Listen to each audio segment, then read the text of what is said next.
Everyone, study with us में आपका एक बार फिर से स्वागत है। और आज हम टीचिंग एप्टीट्यूड से रिलेटेड क्वेश्चन जो है डिस्कस करने वाले हैं। और जितने भी क्वेश्चन डिस्कस करेंगे उनमें से सभी के सभी क्वेश्चन जो हैं वो ऑलरेडी एग्जाम में पूछे गए हैं। ठीक है, तो ये प्रीवियस ईयर क्वेश्चन हैं, ये काफ़ी हेल्पफुल होंगे आपके लिए। ठीक है, तो इन्हीं क्वेश्चन के बेस पे जो आप अपनी तैयारी को कर सकते हैं। तो वीडियो एंड तक देखें। वीडियो पसंद आए तो लाइक करें और चैनल को सब्सक्राइब नहीं किया तो ज़रूर कर लें, ताकि ऐसी ही अपडेटेड वीडियोज़ आपको मिलते रहे। और अगर आप हमारी पहले की वीडियोज़ को देखना चाहते हैं तो आप देख सकते हैं, लिंक डिस्क्रिप्शन में दे दिया गया है, जहां पर आप पेपर 1 से रिलेटेड सभी वीडियो का एक्सप्लेनेशन देख सकते हैं। तो चलिए शुरू करते हैं। पहला सवाल जो है आज का वो है कि शिक्षण में चर्चा पद्धति, ठीक है, शिक्षण में चर्चा पद्धति प्रभावशाली रूप से आयोजित करने के लिए निम्नलिखित शर्तों को पूरा होना चाहिए। ठीक है, तो यहाँ पर 5 शर्तें दी गई हैं, तो हमें बताना है कि कौन सी ऐसी शर्तें हैं जिनका पूरा होना अनिवार्य है। ठीक है, तो विषय सरल हो ये नहीं होगा, विषय पहले से ही घोषित हो तो चर्चा पद्धति में ये चीज़ तो होती है। और विषय सामान्य रुचि का हो ये भी सही है। ठीक है, एक से अधिक शिक्षक की उपलब्धि ये गलत है। और सहभागियों की भाषा की सहजता, ठीक है ना, तो ये भी सही है। तो हमारा आंसर कौन सा हो जाएगा? दूसरा, तीसरा और पांचवा सही है। तो दूसरा, तीसरा और पांचवा है ऑप्शन नंबर ए में। तो ऑप्शन नंबर ए जो है इसका करेक्ट आंसर है। ठीक है, अब देख सकते हैं ये सवाल पूछा गया था कब? तो एनटीए नेट जून 2019 में जो एग्ज़ाम हुआ था उसमें पूछा गया था। ठीक है, तो प्रीवियस ईयर क्वेश्चन हैं, ये आपकी जो तैयारी है उसको काफ़ी बूस्ट करेंगे। ओके, नेक्स्ट क्वेश्चन है, बहुल बुद्धि सिद्धांत का विकास किसने किया? ठीक है, बहुल बुद्धि सिद्धांत का विकास किसने किया? तो इसका सही जो आंसर हो जाएगा वो हो जाएगा होवार्ड गार्डनर ने। ठीक है, होवार्ड गार्डनर ने जो है बहुल बुद्धि सिद्धांत का विकास दिया था। ठीक है, नेक्स्ट क्वेश्चन है, प्रभावशाली शिक्षण व्यवहारों की सूची में से उन्हें चुनिए जिन्हें मुख्य व्यवहार कहा जाता है। ठीक है, क्वेश्चन में एक बार फिर से पढ़ देता हूँ कि व्यवहारशाली शिक्षण व्यवहारों की सूची में से उन्हें चुनिए जिन्हें मुख्य व्यवहार कहा जाता है। ठीक है, तो 6 दे रखे हैं, इसमें हमें बताने हैं कि इनमें से कौन सा जो है सही है। ठीक है, ओके, तो देखें, सभी विद्यार्थियों को प्रत्यक्ष, श्रव्य और मौखिक प्रदायगी, ये सही है। विद्यार्थियों को उत्तर विस्तारित करने के लिए प्रोत्साहित करना, ये गलत हो जाएगा। ठीक है, उत्तर विस्तारित का तो संबंध ही नहीं है। अधिगमकर्ताओं के साथ उत्साहपूर्ण और शिक्षा प्रदायी संबंध, ठीक है, तो ये भी गलत हो जाएगा। प्रस्तुतिकरण के विविध तरीके, ठीक है, ये सही हो जाएगा। तो पहला और चौथा हमारा इसमें सही है। कक्षा को कम से कम अस्त व्यस्त करते हुए दुर्व्यवहार को रोकना, ठीक है, तो ये भी हो जाएगा सही हमारा। आगामी को संगठित करना तथा व्यतीत का सार प्रस्तुत करना, तो ये गलत हो जाएगा। ठीक है, तो सही आंसर हो गया ऑप्शन नंबर ए हमारा। ठीक है, ऑप्शन नंबर ए जो है इसका करेक्ट आंसर हो गया। नेक्स्ट क्वेश्चन है, देखिए पहले जो होते थे क्वेश्चन काफ़ी इजी टाइप के आते थे। देखिए दिन प्रतिदिन जो इसका लेवल है वो टफ होता जा रहा है। आप देख सकते हैं, देखिए कितना बड़ा ये सवाल है। अगर टीचिंग एप्टीट्यूड में अगर आपका कंसेप्ट क्लियर नहीं है तो आप इस तरह के क्वेश्चंस को नहीं कर सकते हैं। ठीक है, तो बारीकी से पढ़ें और ठीक है अच्छे से इसे समझें, ताकि इस टाइप के क्वेश्चंस को जो है आप इजीली कर सकें। वीडियो पसंद आ रही हो तो लाइक ज़रूर करें। ठीक है, और चैनल को सब्सक्राइब नहीं किया तो ज़रूर कर लें। क्वेश्चन यह है, निम्नलिखित कथनों में से कौन सा समावेशी शिक्षण की अवधारणा की व्याख्या करता है? ठीक है, निम्नलिखित कथनों में से कौन सा समावेशी शिक्षण की अवधारणा की व्याख्या करता है? ठीक है, तो इसका सही जो आंसर है मैं सीधा बता देता हूँ, ऑप्शन नंबर डी इसका सही आंसर है। ठीक है, आंसर की के अकॉर्डिंग बता रहा हूँ मैं। शिक्षक विभिन्न पृष्ठभूमियों के विद्यार्थियों को एक ही कक्षा में एक साथ सिखाता है। ठीक है, तो इसे हम कहेंगे क्या? समावेशी शिक्षण। ठीक है, समावेशी शिक्षण, जून 2019 का क्वेश्चन है ये।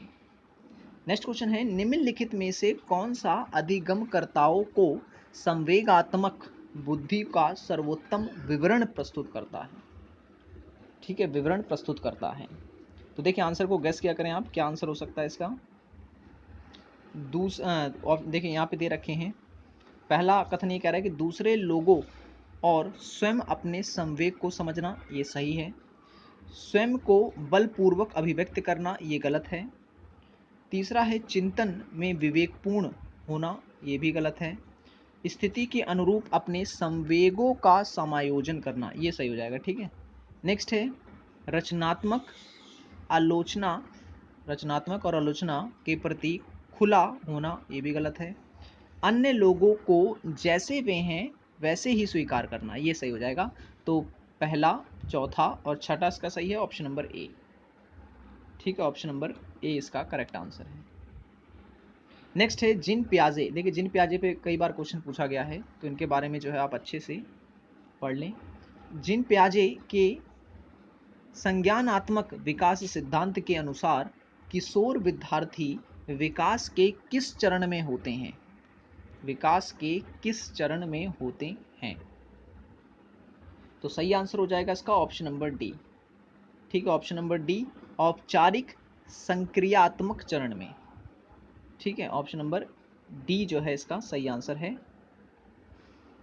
औपचारिक सक्रियात्मक चरण में। नेक्स्ट क्वेश्चन है, नीचे शिक्षण विधियां और उपागम दिए गए हैं, उनमें से कौन कौन से व्यष्टि सापेक्ष उपागम हैं, बताना है हमें। तो इसका सही जो आंसर है वो है ऑप्शन नंबर बी। ठीक है, ऑप्शन नंबर बी, मॉड्यूलर उपागम, ठीक है, अभिक्रमित उपागम और व्यष्टि सापेक्ष शिक्षण। ठीक है, option number B correct answer हो गया, दूसरा, तीसरा और चौथा। ठीक है, दूसरा, तीसरा और चौथा। नेक्स्ट क्वेश्चन है, एक अध्यापक के रूप में आपके द्वारा तैयार किए गए परीक्षण के मामले में निम्नलिखित में से कौन सा कथन सही है? ठीक है, कौन सा कथन सही है? तो सही आंसर जो है इसका वो है ऑप्शन नंबर बी। यदि परीक्षण वैधता रखता है तो वह विश्वसनीय भी होगा। ठीक है, यदि परीक्षण वैधता रखता है तो वह विश्वसनीय भी होगा। ऑप्शन नंबर डी इसका करेक्ट आंसर है। नेक्स्ट जो क्वेश्चन दे रखा है वो दे रखा है कि निम्नलिखित में से कौन सा कथन टीम शिक्षण की अवधारणा को सर्वोत्तम रूप से व्याख्यायित करता है? टीम शिक्षण। ठीक है, टीम शिक्षण ऑलरेडी मैंने बताया था जब मैंने जो है टीचिंग एप्टीट्यूड पे एक्सप्लेनेशन वाला वीडियो बनाया था। तो ठीक है, टीम शिक्षण किसे कहते हैं? तो वीडियो नहीं देखी है तो ज़रूर देखें, लिंक डिस्क्रिप्शन में दे दिया गया है, प्लेलिस्ट है पूरी NTA नेट पेपर 1 के नाम से, आप उसमें जा सकते हैं। नीचे जब जाएंगे तब आपको जो है ये वीडियोस मिलेंगी और ऊपर आपको लगभग सभी वीडियोस जो हैं वो रिवीजन वीडियोस हैं, MCQ वीडियोस होंगी, लेकिन नीचे आपको जो है एक्सप्लेनेशन वीडियो मिल जाएगी। ठीक है, तो सही आंसर जो इसका है वो ऑप्शन नंबर सी। 2 से अधिक अध्यापक अपनी विशेषता के अनुसार एक ही कक्षा को पढ़ाने की योजना बनाते और पढ़ाते हैं। ठीक है, तो इसे हम क्या कहते हैं? टीम शिक्षण कहते हैं। ठीक है, टीम शिक्षण कहते हैं सर। नेक्स्ट क्वेश्चन है, शिक्षण की प्रभावशीलता का निर्णय करने में निम्नलिखित में से किन बिंदुओं पर विचार किया जाता है? किन बिंदुओं पर विचार किया जाता है? ठीक है, तो सभी विषयों में विद्यार्थियों का प्राप्तांक नहीं, शिक्षण उद्देश्यों की प्राप्ति का स्तर, ये सही है दूसरा। ठीक है, और सीखने में विद्यार्थियों द्वारा लिया जाने वाला समय, ये भी सही है। ठीक है, चौथा है शिक्षण में अध्यापकों द्वारा प्रयोग लाए जाने वाले संसाधन। तो दूसरा, तीसरा और चौथा सही आंसर है ऑप्शन नंबर डी। ठीक है, ऑप्शन नंबर डी जो है इसका करेक्ट आंसर हो जाएगा। नेक्स्ट क्वेश्चन है, एक अध्यापक विद्यार्थी के अधिगम की कठिनाइयों को ज्ञात करना चाहता है, निम्नलिखित में से किस परीक्षण का उपयोग किया जा सकता है? ठीक है, तो सही आंसर हो जाएगा ऑब्वियसली ऑप्शन नंबर डी, नैदानात्मक या नैदानिक परीक्षण। ठीक है, अधिगम विद्यार्थी के अधिगम की कठिनाइयों को जो है इसी परीक्षण के द्वारा जो है हल किया जा सकता है। नेक्स्ट क्वेश्चन है, अब देखिए ये क्वेश्चन तो रिपीटेड है, कई बार एग्जाम में पूछा गया है, तो आप इसे ज़रूर पढ़ लें। ठीक है, एक तरफ दे रखा है शिक्षण की विधियाँ और एक दे रखा है विधि के महत्वपूर्ण पक्ष। तो हमें इसमें क्या करना है, इसमें करना है हमें मिलान। ठीक है, ठीक है, तो मैं मिलान कर देता हूँ पहले।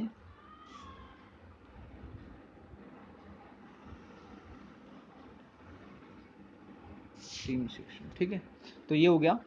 तो सहयोगात्मक विधि का जो संबंध है वो किससे है कि जब विद्यार्थी अधिगम कार्यकलापों के विभिन्न पहलुओं को साझा करता है तो उसे हम कहते हैं सहयोगात्मक शिक्षण, यानी सहयोग करके पढ़ते हैं हम लोग। ठीक है, सहकारी में क्या होता है, सहकारी में होता ये है कि जब विद्यार्थी जो होता है वो विद्यार्थीगण जो हैं वो सहकारी अधिगम में जो है एक दूसरे की सहायता करते हैं। ठीक है, तो इसका ये हो गया। नेक्स्ट रचनात्मक, रचनात्मक की अगर मैं बात करूं तो रचनात्मक का संबंध है दूसरे से, यानी जब विद्यार्थियों पर ज्ञान के सर्जन के रूप में जोर दिया जाता है तो हम कहते हैं भाई उसे रचनात्मक विधि।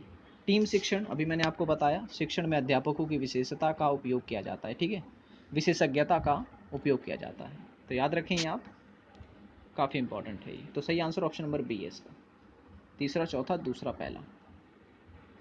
ठीक है, नेक्स्ट क्वेश्चन है निर्माणात्मक मूल्यांकन का मुख्य उद्देश्य क्या होता है। ठीक है, निर्माणात्मक मूल्यांकन का जो है मुख्य उद्देश्य क्या होता है। सही आंसर है ऑप्शन नंबर बी, विद्यार्थियों के अधिगम को बढ़ाना। ठीक है, विद्यार्थियों के अधिगम को बढ़ाना। तो आज की वीडियो में इतना ही। वीडियो पसंद आया हो तो लाइक जरूर करें, चैनल को सब्सक्राइब नहीं किया तो जरूर कर लें, पहले की वीडियोस को नहीं देखा तो जरूर देखें ताकि ऐसे क्वेश्चंस को आप इजीली सॉल्व कर सकें। मिलेंगे नेक्स्ट वीडियो में। Thanks for watching this video.